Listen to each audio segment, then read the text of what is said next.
This video is sponsored by Squarespace. As of a few days ago, Age of Sigmar 4th edition has been revealed along with a big cinematic trailer, showing us what I assume will be the focus of the new starter sets, as well as the tone of the edition in general, which looks to be the adorable Skaven invading the mortal realms versus the resurrected one too many times, starting to lose their grip on reality, Stormcast Ruination Chamber. So today, I thought it would be fun to paint up my very first Skaven model.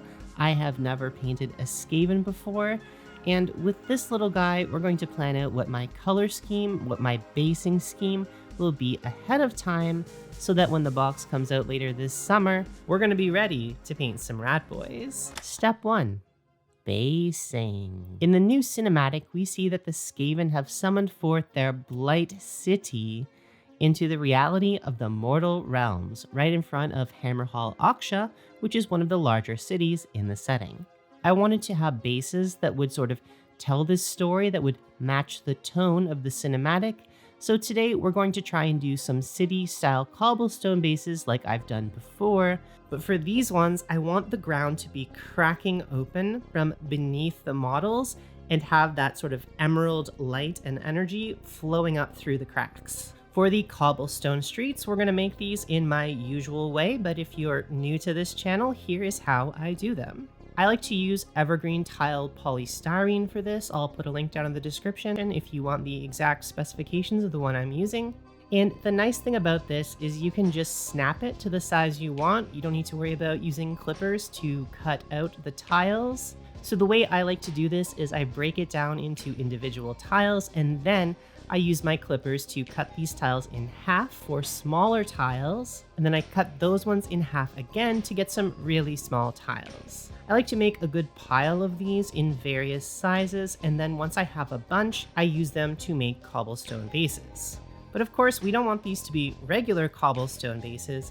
We want these bases to be cracking open from beneath with the glow of Warpstone and Blight City emerging from within. So using my clippers, I cut out a crack along this base, and then use the clippers to bend the plastic slightly in places so it looks like the land is cracking upwards and outwards. I then clipped the slaughter base connector off our little rat friend from 1987 and test fit him to make sure he could stand on this space. After this, I then started thinking about how I wanted to approach what will be beneath the base itself, how I'm going to achieve that bright green look underneath the base. I eventually ended up going with this transparent green plastic, but we'll get to that later on in the video. But for now, at this point in the project, I just used some lime green paper and temporarily affixed it to the bottom to represent the sort of look I was going for. With this in place, I started adding the tiles to the street with some super glue. You could, of course, use plastic glue for this, as both elements are made of polystyrene, but I was in a bit of a hurry for this, so I just used super glue. After the glue was dry, I clipped off the excess with my clippers and rounded down all of the stones with my hobby knife, filed the mold lines off on our old metal rat boy, glued him down to the base, and after this, it was time to start painting. But before we get into that, I would first like to talk about the deep lore of the Skaven. For instance, did you know that 1 in 10 Skaven statistically need a little bit of help building their first webbed site? It's true. Blight City is a very complicated place, and it can be very complicated to build webbed sites to gather all of your plots, ploys, and schemes. But unlike in the Mortal Realms or the Old World, in our reality, it's actually really easy to make a super functional, really beautiful webbed site using this video's sponsor, Squarespace. Squarespace is the all-in-one website and hosting platform that I have been using personally for centuries now to host all of my dastardly schemes, painting reference documents, and online store. And it's been super easy to use. You just pick from one of their gorgeously designed templates, add in any extra pages or elements you might like to enhance your own website, and then customize things to your heart's content using their incredibly intuitive drag and drop grid system, no coding or technical knowledge required. So if you, like most Skaven, are looking to build your very own webbed site to host your various plots, schemes, or online business, why not check out squarespace.com today for a free trial. And when you're ready to launch, go to squarespace.com/DanaHowell for 10% off your very first purchase of a website or domain. Much like for a lot of my other miniature color schemes, for this one, I went online and looked for a good starting reference image. After all, rule number 1 of being a Skaven, why make something for yourself when you can just steal it from someone else? But instead of being super obvious and just stealing a nice Skaven color scheme from someone else, I thought I would make it at least a little bit more subtle and use this book cover as inspiration for my own Skaven color scheme. This book cover I found on Pinterest by using the search term neon green light, but it looks like it originally was a book cover for Stephen King's The Tommyknockers, which is one of the few Stephen King books that I don't know much about and I haven't read. Maybe I should do that.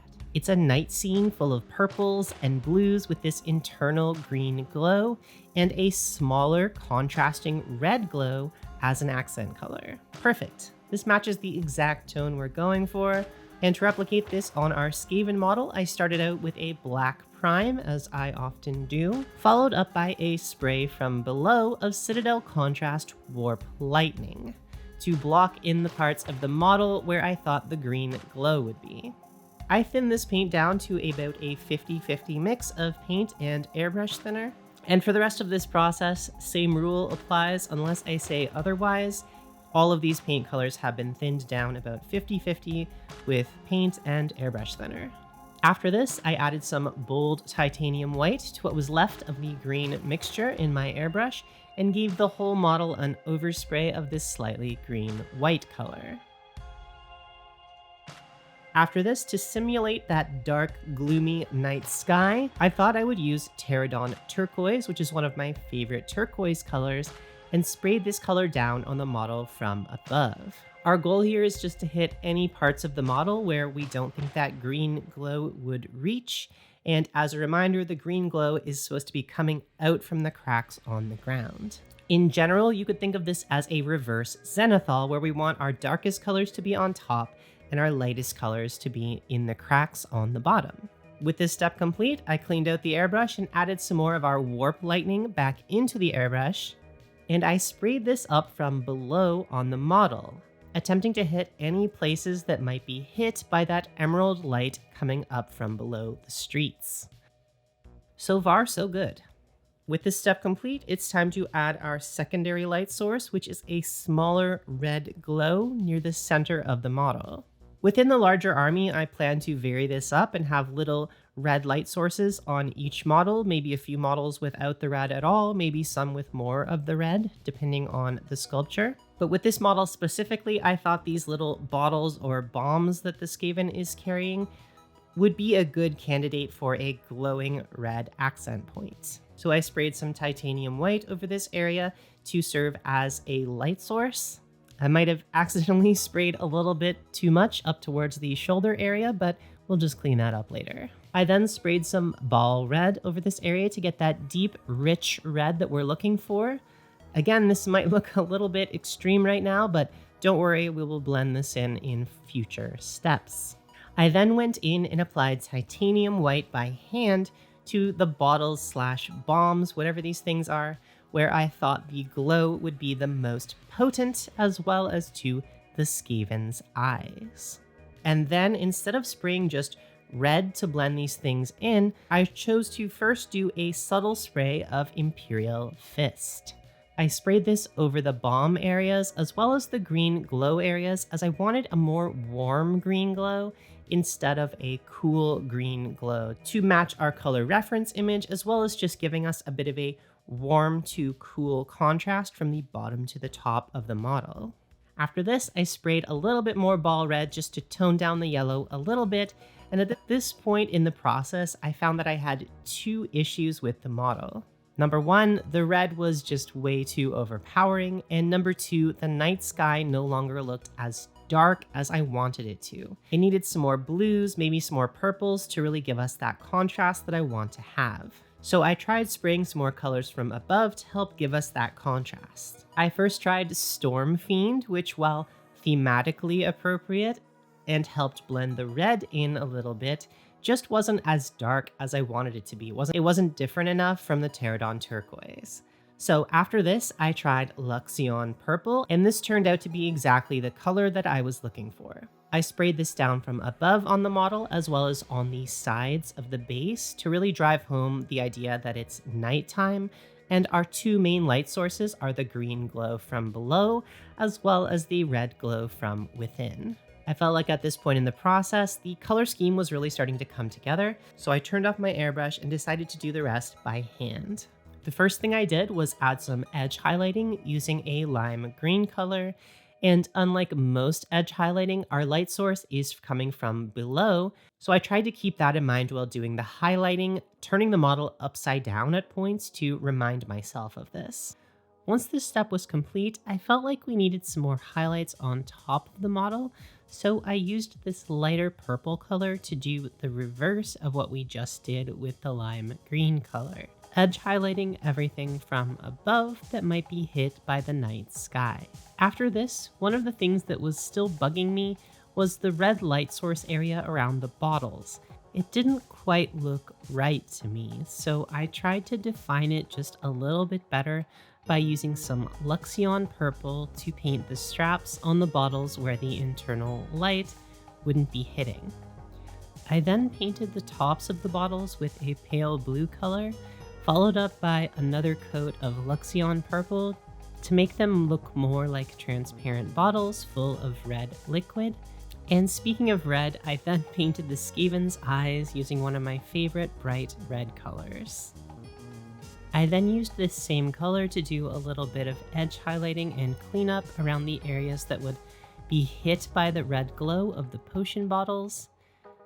And next up, I wanted to add a few really bright highlights to some of the raised metallic areas to help them stand out a little bit more from the other textures and to look more metallic. So I did this using our pale blue color. And while I was at it, I stippled on a few bubbles in the potion bottles. But unfortunately, these pale blue highlights felt a little bit too intense for me. They kind of stuck out.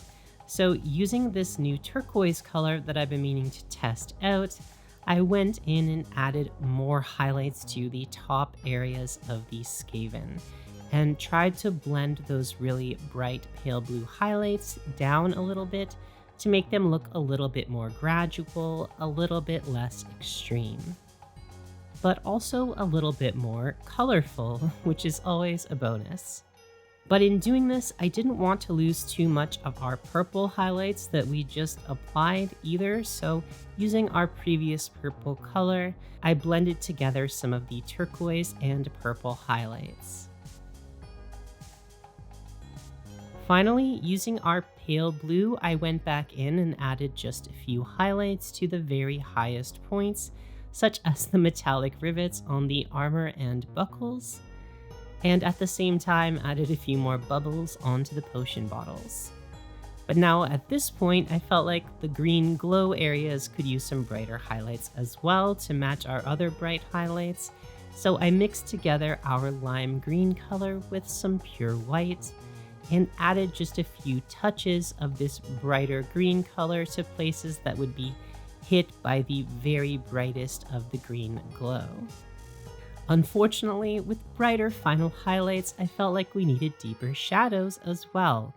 So using Leviathan Blue, which is a very dark blue contrast paint, I just went in and added a few select shadows to the very deepest crevices on the model. Finally, I felt like the Skaven's skin didn't quite look different enough from its armor, so I tried to use some purple to differentiate these areas from the more cool blue color of the armor, and I think this helped differentiate things a little bit. As I was nearing the end of this paint job, I was feeling like once again a little bit of warmth was missing, so I glazed on some Iyanden yellow, onto and around the area of the potion bottles to help it contrast more with the blues and purples. And then, for some reason, I just decided to add a little bit of this Iyanden yellow color over top of a few of the areas of the Skaven skin. Sometimes I do things like this on instinct, not really knowing why, but as you may have guessed, purple and yellow are contrasting colors, so when you mix them together, you get a more desaturated tone, which I think looks really good for the Skaven's skin. For the area below the base, I decided to cut out a piece of a green pill bottle and glue it into place underneath the base, so when you put the model over an LED light source, you get this really cool lighting effects. And that's pretty much it. This is my first pass at a Skaven color scheme, but I do hope to simplify and streamline this process before applying it to a larger army. With this in mind, I'll be able to start my basing for the Skaven, possibly before they even release if we can determine the base sizes before the set releases. And I've now got a color scheme planned so that when the models do come out, I'll be ready to start painting and playing 4th edition relatively quickly.